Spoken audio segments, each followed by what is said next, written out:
mistaVillain. What you got going on there, man? You crying? No, she crying, bro. She crying, bro. No, it's not me. Man, come on, bro. But you know what, man? Just forget it, man. Just start the show, man. God damn. I'm talking about crying.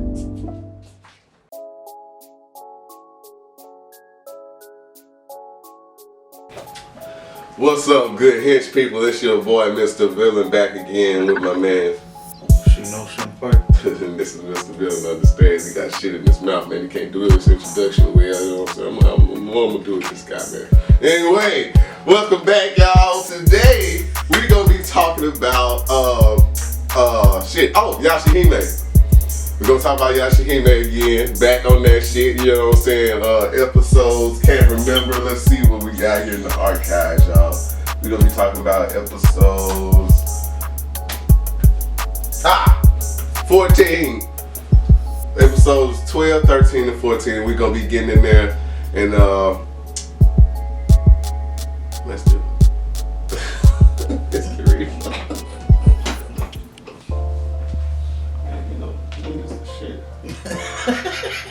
Oh, my bad, y'all.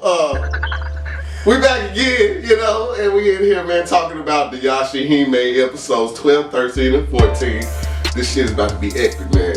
And I'm gonna start it off right here, man, with episode 12, man, talking about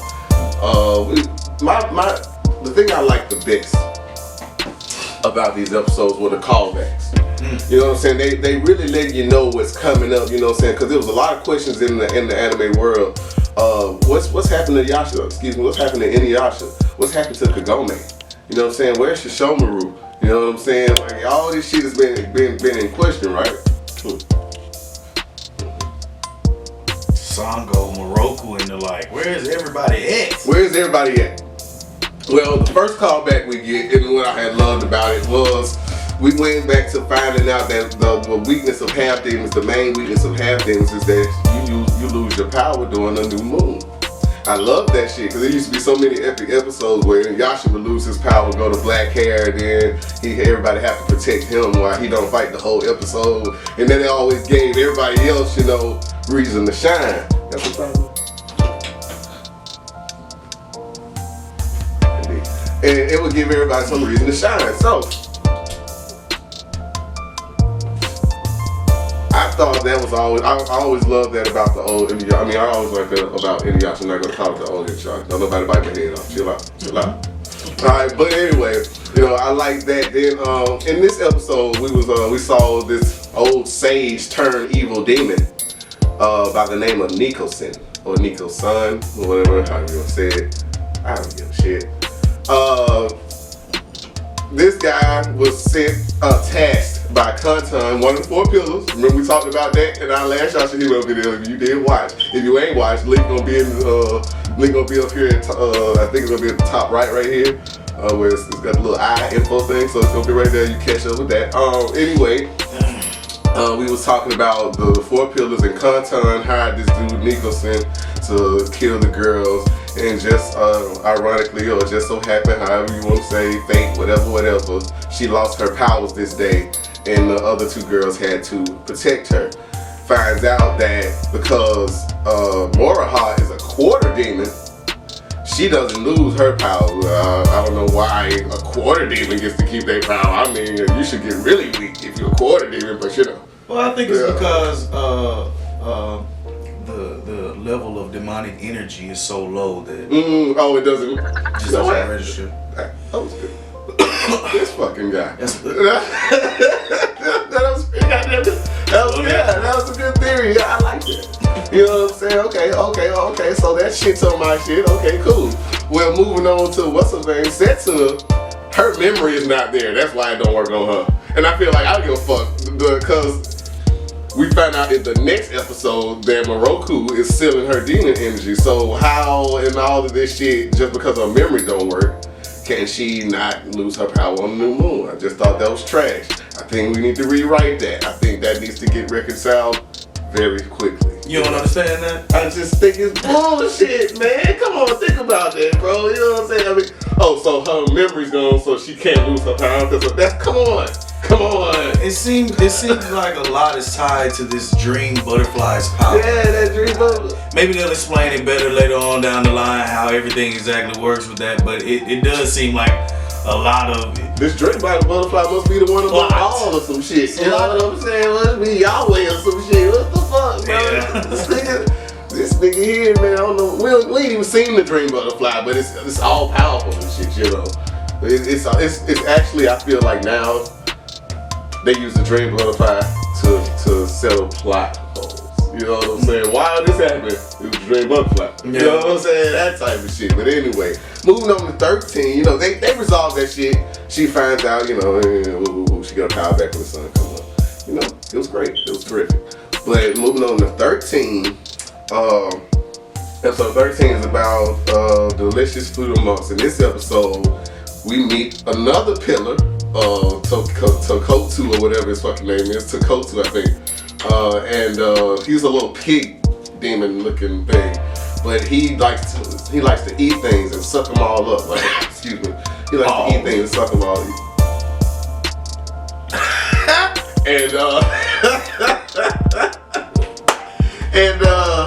It's his eating power is like some shit from Kirby.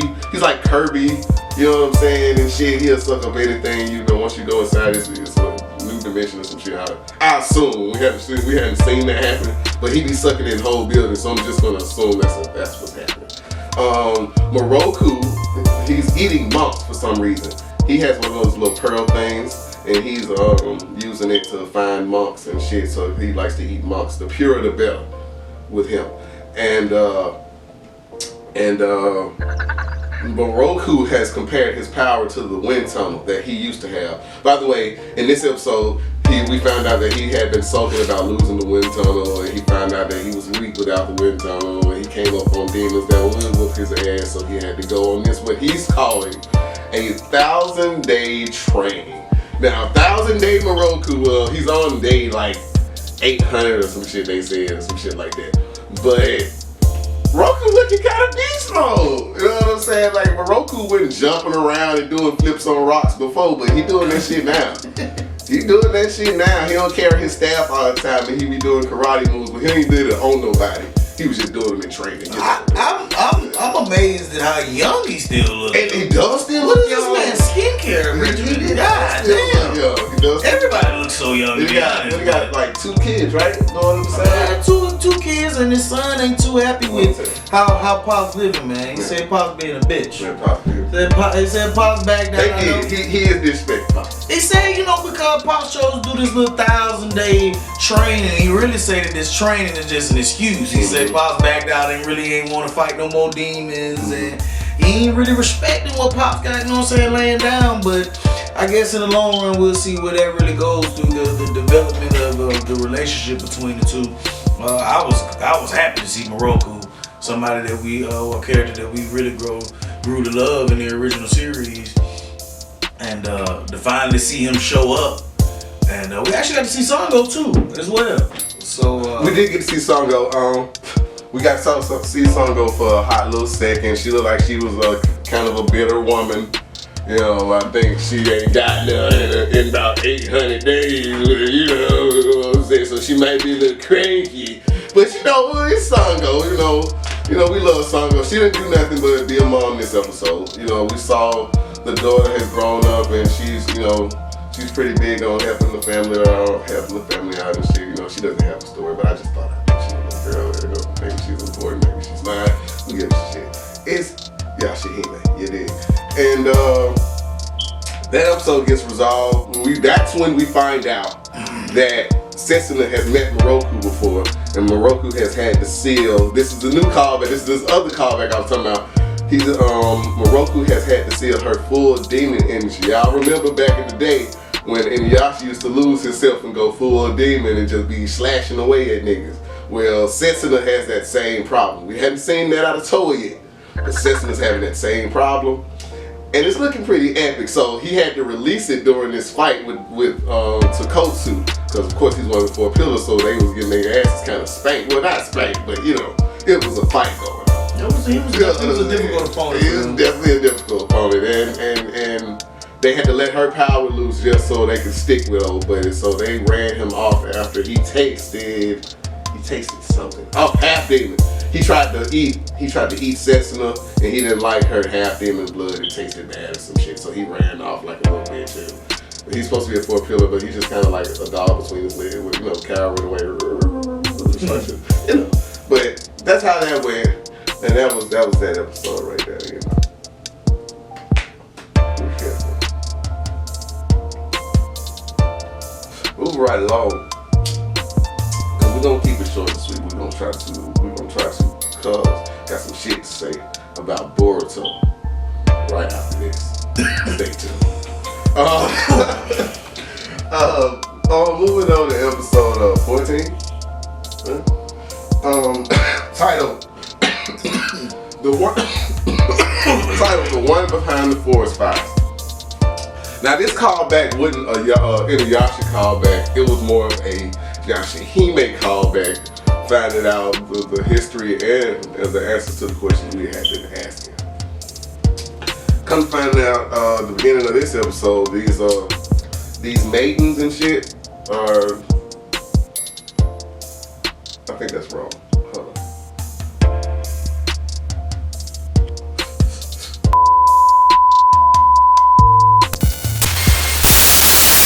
Alright y'all, so on the episode 14, and we gotta talk about this shit here, man. It was callbacks to Inuyasha, but really it was just callbacks to Yashahime's past, what was going on and some clarification, some more enlightenment about what's going on with the whole the central plot or whatever. Yeah, that's good. Well, here we have this lovesick, crazy bastard named Homura. He's a fire demon. Dude's epic, first of all. Let me stop saying, dude is epic with the firepower. Okay? But anyway, kidnapped this girl that everybody's in love with in this little lowly village. She's just some little village girl. Everybody wants the bitch. All the princes in the land are just like, I want the bitch. And she lives with her grandparents, and they like, well, it's up to her. And she be like, man, fuck no. You know what I'm saying? So one day, the little fire demon, he kidnapped her. He ain't taking no for ass. You know what I'm saying? He was like, I ain't having none of that. Having none of that no shit, man. Yeah, come on. He just one of those snatchers. He just one of those snatchers. So they was trying to live in bliss and harmony, but what was going on was, at least he was.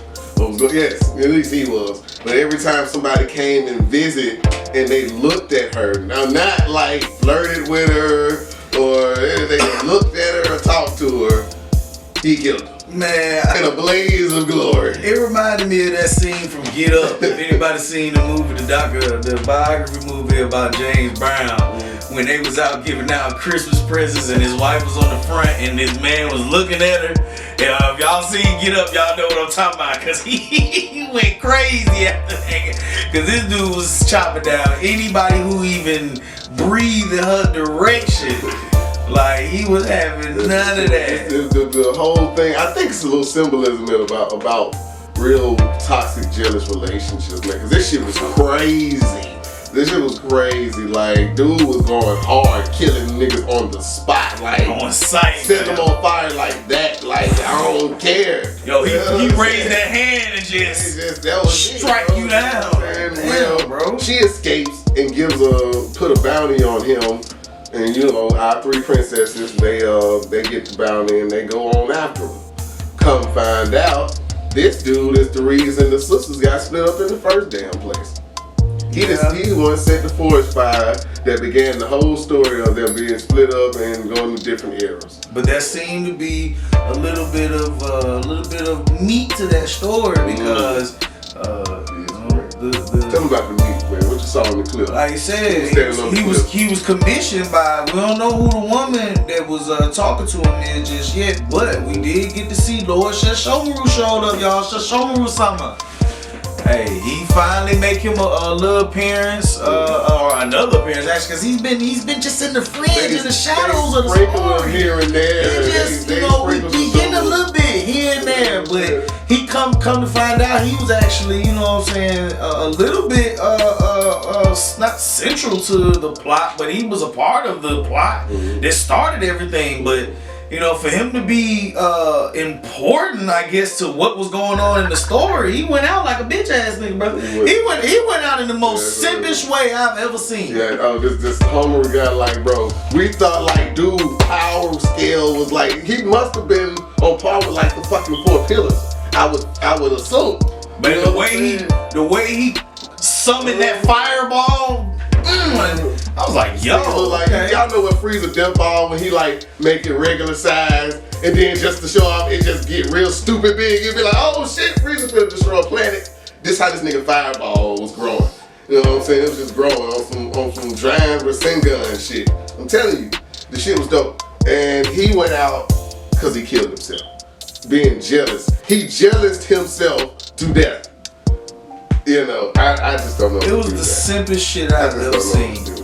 He died by his own power. I just felt like somebody that was a part that had an important role in the storyline. You know, or at least he had something to do with the driving force, an important, you know what I'm saying, factor in the storyline. He just went out and let me explain to y'all dude's power. Dude was living in a icy, snowy mountain, and where he lived was an oasis of just sun and blossom, cherry blossoms and grass, and that was because he made it that way. Like, he had to use his power in whatever way he was using it to make an oasis for himself in a snowy environment, and the shit was dope, man. You know what I'm saying? So he went for him to go out like that was just really disappointing. And then to find out when he was the one who set the forest on fire, and Shishomaru was standing on top of the cliff as he did it and just did the famous walk off. You know how Shishomaru do his walk off. He just like, well, I don't give a fuck. Shishomaru was like a slow Batman. You know what I'm saying? like you turn around and look the other way and Batman just be gone. Like Shishomaru don't just be gone, but he just like you just see him leave though. Like he just turn around, just all disrespectful with it. Like, where you going? Shit, nigga, I'm gone. I'm just gone. You know what I'm saying? Like when Batman just does it all ninja, but he hop on this little cloud thing and be out. You be like, what the fuck? He real disrespectful with it. We try to find out what's going on. We don't know what's going on with that. And that's just where the story ended. And we found out that Riku's the little dude, the little pirate man that's been lurking. Well, we haven't talked about it in the videos lately, but it's little pirate lower guy that's been lurking lately, and I think he has a problem with demon relationships. in all honesty, I feel like Riku is the real antagonist. Yeah, I think we're gonna see here soon that on the low he's pulling a lot of the strings of what's going on with a lot of this story. Or maybe he's not pulling the strings, because it seems like Lord Shishomaru got a little something going on. That obviously he has a lot going on. Was taking place with his daughters, but I think Riku's gonna have a huge. He's gonna have a huge coming out as a villain. That's just my favorite. It just seemed like something brewing there. Some type of strange ass anti-villain or something. It just seemed like he's very interested, obviously, in the sisters. He's powerful. I think he's trying to use them as pawns in some little plan, letting them do all the leg work, and then he swoops right there, because he did that at that episode a couple episodes back when he killed one of the pillars. He came through and he stole the rainbow part. He went on snatched up the rainbow pearl. The 4 pillars were definitely in his way as far as whatever his end game goals are, and I think that eventually they're gonna have to oppose him because right now they just think it's just all good, but Riku like he got something good. Yeah, man, so that is that, man. You know what I'm saying? That is episode 14, man. And you know what?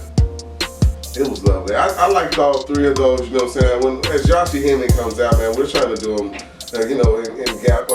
conglomerate episodes, not episode, boom, boom, boom at a time. So, bear with us, you know what I'm saying? We're going to get there. We're getting y'all weekly episode updates and things like that, but that rant I promised you. Let me tell y'all something. The parents in Boruto be on some big shit. You hear me? Let me tell y'all something. Alright, my good Hinge people, we gonna go and get out of here. You know what I'm saying? If you like what you saw today, like, comment, subscribe, share, all that good stuff. You know what I'm saying? Support us in any way you can. We'll put the links and all that stuff in the description. I know I said that last time I forgot to do it, so I'm gonna go back and I'm gonna do it on that one, plus this one. So get with us. You know what I'm saying? We hope you like what, you know what I'm saying? You got anything to say about it, you know what I'm saying? Your opinion on the whole, particularly episode 14 and the way that whole thing is going down with the symbolism of the, you know, bad relationships, you know what I'm saying? You know what I'm saying? That type of stuff, you know, we get a little deep here on mistaVillain. But once again, it's your boy, mistaVillain, with my man. Shit, no senpai. And we gonna get on up out of here, man.